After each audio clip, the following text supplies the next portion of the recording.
Hey, get away, Alex here. In this video I'm gonna be talking about Santorini, one of the most beautiful places in the world to visit.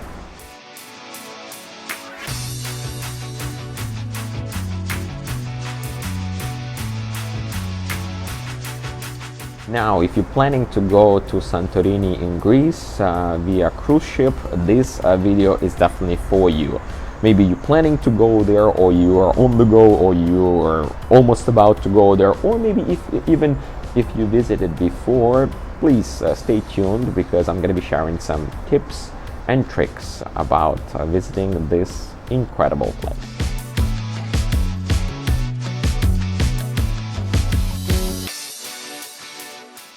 Now, if you have visited this place before, feel free to share your personal experience of visiting Santorini.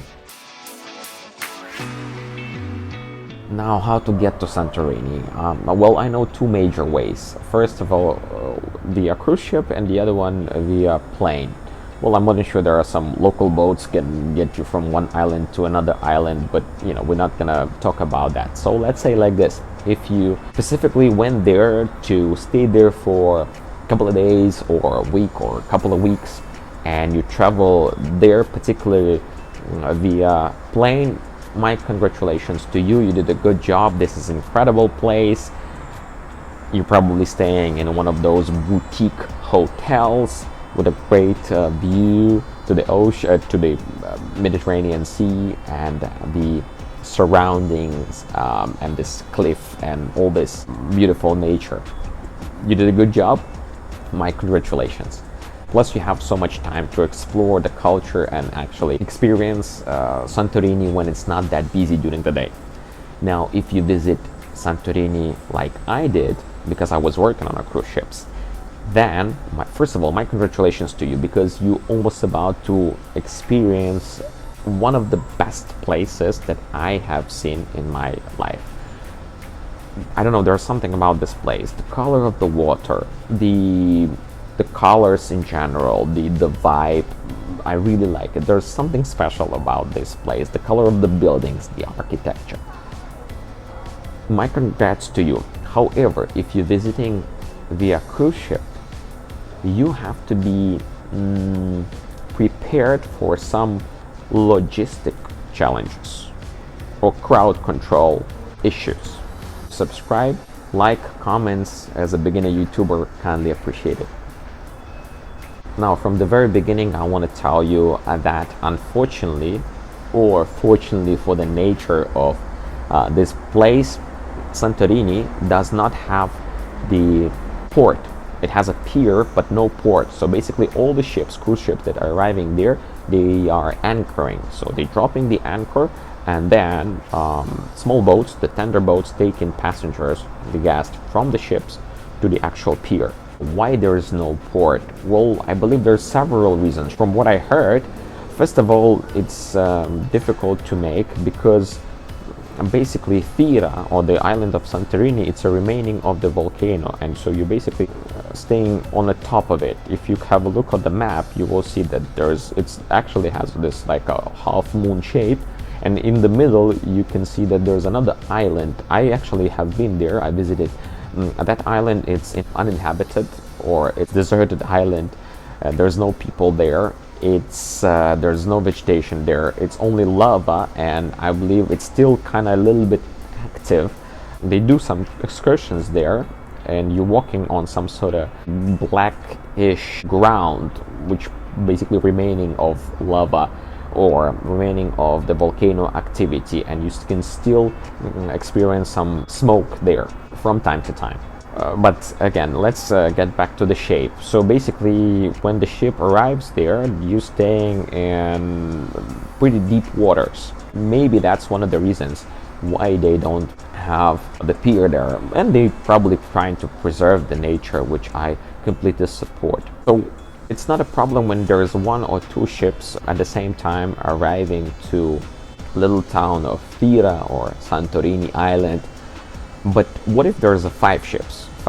That's what we experienced the last time when I was there. So just imagine people from 5 ships at the same time getting off their ships, taking the tender boats, going to the pier, then taking only 2 ways of transportation to get on top. Because the pier is at the bottom of the cliff. Just imagine, like, so the volcano, you kind of basically in the middle of it, yeah. the old dormitory, like dormant, it's a dormant volcano, take it easy. But like this half moon, there's like a cliff right here, and from the ship you arriving to the bottom of this cliff, and to get on top of it there's 2 ways. One of them by the cable car, which has certain capacity, and if 5 ships are there, can be very challenging to stand in the line. Plus the temperature, it's hot in Greece in summer. Or there's a second way. There's like a cable stone path that goes like this, which you can go up, you can go down. It's also there's another alternative way using it. The donkeys, they are very popular right there, but let me tell you, first of all, it's you're exploiting those animals, which I don't recommend you to do that. Plus, to sit on the donkey, if you're not in good physical condition, to sit on that donkey, it's going to be pretty challenging. By the way, not all the donkeys are there like small ones. Some of them, they're like basically horses, or maybe there was horses. And just imagine, if there's 5 ships, so there's plenty of people, somebody going up, somebody going down, those donkeys going up, those donkeys going down, those donkeys with the people going up, those donkeys without the people going down. This pathway, or the road, is pretty narrow. So I'll give you an example. We were going down with my parents, and they're in their early 60s. They're in pretty good shape. First of all, you cannot rush because there's a lot of traffic going on. You need to consider the heat. You need to consider the smell of a poop, an actual poop of those donkeys on the street, on the cable stones. You need to consider the traffic, plenty people going up and down, somebody stopping on the way, taking up pictures because the surrounding is amazing. Yeah, at least that pays off. But logistically, that hike, again, whether you're going up or whether you're going down, it's pretty challenging thing to do, again, unless you're in a good shape. And if you decided to take the donkey, again, you need to be in a good shape as well, because some of those donkeys, I would say like this, for them, for the locals, it's kind of business. For them it's like just they go up and down with 5 or 7 of them, and sometimes they are animals.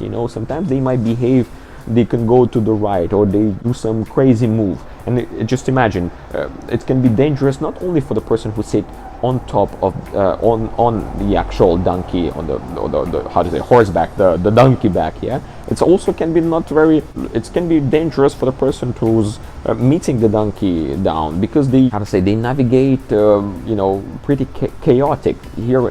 Like, we were going down, and there were several times the group of donkeys going up or going down, so everybody need to step aside. We were, like, me and my mom, like, I was trying to protect my parents, to put them to the side so nobody can step on them, nobody kick them or hit them. It's you need to consider that as well. So you're probably going to take the cable car, if you, especially with a family or the group of people of different ages, especially if some of them not in the best shape, then you need to take a cable car. Now, the cable car has certain capacity, and again, if there's 5 ships at the same time docking, anchoring in Santorini, that process can take a while. So that's why, for example, me and my parents, we took a cable car on the way up, and we were like the first people to get off the ship that day. One among the first people. We took the first tender, so it was like 6 in the morning, and still we were waiting a little bit. By the time you purchase your ticket, blah blah blah. By the way, I don't remember how much it cost, but I think it was around 6 euros one way, something like that. So it takes time to get there, again, the view is amazing. And once we got there, we were the first people. That was nice to walk around. By the way, that time there was cloudy, which is very rare. So I took some amazing footages, which I'm gonna show you, or maybe you already can see here in this video. But on the way back, we wanted to take the cable car, but the line was huge. We were like basically, we were walking around looking for the ending of the line. And let me tell you, so we went down via that cobblestone path, or that the road that goes down to just walking. I don't remember how long it took, but it was around an hour, with all the challenges that we experienced on the way. And while we were already standing in the line, because there's a few different lines, because there's a few different cruise ships, right? So once we were standing in a huge line downstairs under the heat, some of the cruise lines offering you some tents, but there's not. This pier includes a lot of movement, a lot of people moving, a lot of donkeys moving. There are some coffee shops, there are some restaurants, and all this in like not a big area. So there's a lot of chaotic moves going on, and it can be really overwhelming. You need to keep in mind that you don't want to be the last person to go, probably, or back to your ship, right? And you want to think in advance about all this process. So back to this line. Once we saw the line, and there was some people that I recognized from the ship. I can tell you that we were already standing in the line down, so we made our way down to the bottom, to the actual pier, from the town to the actual pier.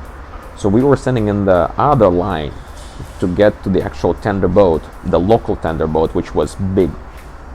By the way, it took several attempts for that tender boat to dock, because the sea was moving. It wasn't rough sea, but it was moving, so it wasn't safe for the guests to go there, and they go in there like basically one by one. There's no like 5 entrances, it's just like one entrance where usually 1 or 2 assistants helping you to get in. And just imagine, somebody's might be older, somebody having kids, families, and it's just like this, one by one, 1, 2, maybe 300 people if the tender boat is big. So just consider how long it might take. So once we were standing in this line, only then I recognized there are some people that I saw on top. They were like in the middle of that line. They just got down, and then they joined the line behind us. That's for you to understand. I'm not trying to scare anybody. No. Look, Santorini, it's a great experience. But again, if you are in Santorini and with a cruise ship, and that cruise ship is one of 4 or 5 cruise ships, then you have to be alert. Now, what would I do if I'm already on a cruise ship and I know that the next port, tomorrow or day after tomorrow, whatever, or during this cruise that I've booked, that I'm going to be having a tender port of Santorini? I want to make sure that I have a tender ticket. They distribute those tickets. There's different ways how different cruise lines organize that logistic process. So there's usually it's happening via the app. On some small ships I saw they were giving like the actual ticket anyway. So I want to make sure that I have that ticket. Sometimes, because you do have a pre-booked or booked tour, then your tender ticket basically included in that tour, so you don't need to have it. Or maybe your status with the company, maybe you're a frequent client or frequent guest, then maybe you do have some privileges, so you don't need to get that tender. But for majority, you need to get that tender ticket. So I want to make sure, if I would be you, I would make sure that we have those tenders. Now I would also try to find out via guest services, it's not like secret information, if they can provide you with that information, how many ships going to be there at that time. There's also a couple of applications or sites on internet that can give you that information. I think Cruise Mapper can show you how many ships expected at the same time during the same day in one particular port. So I would find out as much as possible about how many ships going to be there, and then what is exactly the timing, how much time do we have for the port. Yeah, because sometimes you can arrive to the port not necessarily in the morning, but like in the noon or in the afternoon, and stay there for 6-7 hours. Now imagine if you have only 7-8 hours in the port, where it's going to take at least 2-3 hours for the tendering operation for those 3-4-5,000 people to get off via those tender boats. That's only one way, and then the other way, consider the fact that you're not going to be having that much time to actually enjoy beauty of a beautiful Santorini. So you need to consider that. You need to make sure that you have your tender boat and you have understanding, you have your tender boat ticket, because they're not going to give you the timing. They're going to give you the number, because it's difficult to predict. Several times, you know, or if it's happened before that, captain decided we're going to cancel the port, and it's happened, you know, safety first. If it's a rough seas, you know, the port can be cancelled. Again, I'm not trying to scare anybody. I'm just saying that it can happen. Now, because of the rough seas, but in general more or less good condition, the process of tendering can be stopped or postponed for a time. So nobody can guarantee you that, you know, if you got tender boat or tender group number 3, like maybe in about 15-20 minutes, gonna be called after beginning of the operation, because they might postpone that because they have rough seas at this time.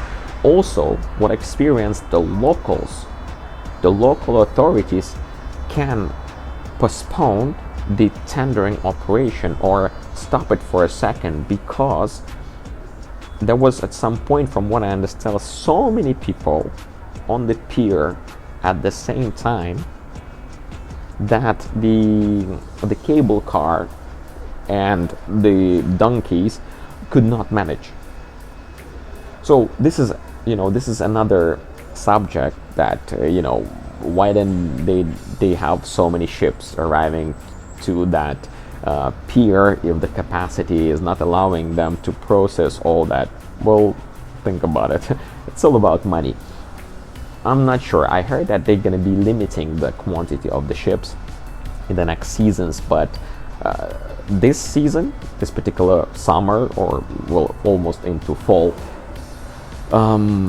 it still works that way. So if you are almost about to go in Santorini, I hope you found this video useful. Now, talking about the actual places on top, it's amazing. First of all, it's not cheap. Santorini, it's not a cheap place. It's maybe 1.5-2 times, maybe even more in some particular restaurants, expensive than you experience in the Athens or Thessaloniki, the second biggest city in Greece. But it's worth it. The nature, the architecture, plus the cultural aspect, plus the welcoming people. Most of them speak English because it's very touristic destination. That aspects are make the Santorini one of the most beautiful places in the world, and that's why it's so popular, and that's why a lot of people would like to visit it, and I kind of recommend you to visit it. But if you have choice, maybe consider the fact that you're gonna visit and experience yourself Santorini as a tourist from a cruise ship, so you have understanding how everything works. Don't expect too much, just, you know, go and get off for a couple of hours, considering the fact that it might take maybe up to actual hour, 1 hour, maybe with some waiting here and there to get there on top of this cliff to experience the city, and then another hour to actually go back to the ship. So considering all that, plus considering the heat, plus considering the, you know, the movement, chaotic movement of people here and there, but on top it's not that chaotic. On top it's nice, because if you're gonna go, so once you be on top in the very central area where the cable car located, where plenty of restaurants, and there you're gonna see a lot of traffic and movement. But if you're just gonna go further away, or if you're gonna get a taxi and you're gonna go to another town, that it's an island, you know, there's another towns, then you can find yourself in the middle of nowhere, or you can find yourself in some streets where there's gonna be super silent, there's nobody there, you know. Now, I forgot to mention, if you book the tour organized by a cruise line, that you're going to be taken to another place. It's a Newport. So all that information that we discussed already in this video are basically not applied for you. You have a little bit more privileged position. Also, if you're independent guest, there's a third option for you here on this old pier. You can find yourself in the water taxi, or you need to find a kiosk with a water taxi, and then you can take that water taxi that brings you to the town of Ia. There you can explore that town, have a breakfast or lunch, whatever, and via bus get back to Fira, the capital of Santorini, which I show you already in this video. Also consider, if you're gonna be too early, those kiosks with the water taxi might not gonna be even open. Just to give you an idea and a heads up about planning of your beautiful visit of Santorini. When we went there on top of the island, the first thing that we did, we went, so if you're facing the cliff, we went to the left. And that day it was very foggy, which was very rare for Santorini, and we've experienced this island in very interesting weather condition, and that's why the footages that you see are so interesting and so unique. There's also one famous cliff that you can see and take a picture of it, but there's a lot of restrictions how to get there. You can see it from one of the pathways. You can also go to there, so if you're facing again to the cliff, you go to the right, and that's where basically the central, and to the right, that's where the actual Fira town. Or you can take a taxi and go elsewhere. There's a couple of other towns, they are less popular, and it means less busy than the actual Fira, the capital of Santorini. Now, I think I gave a lot of information in this video. It hopefully gonna save you some time. I don't want to discourage you to, like, again, my purpose is not disencourage you. I don't want you not to go to Fira, to Santorini. I want you to go there, but I want you to be prepared.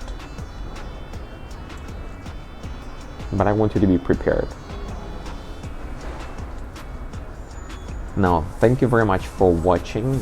That was maybe a little bit long video.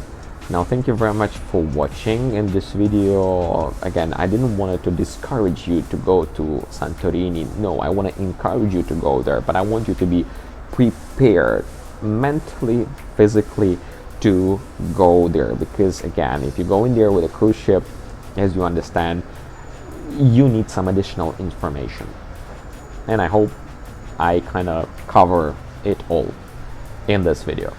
Thank you very much for watching. Now, me as a beginner YouTuber kind of appreciate your comments, likes, and subscription. Thank you very much.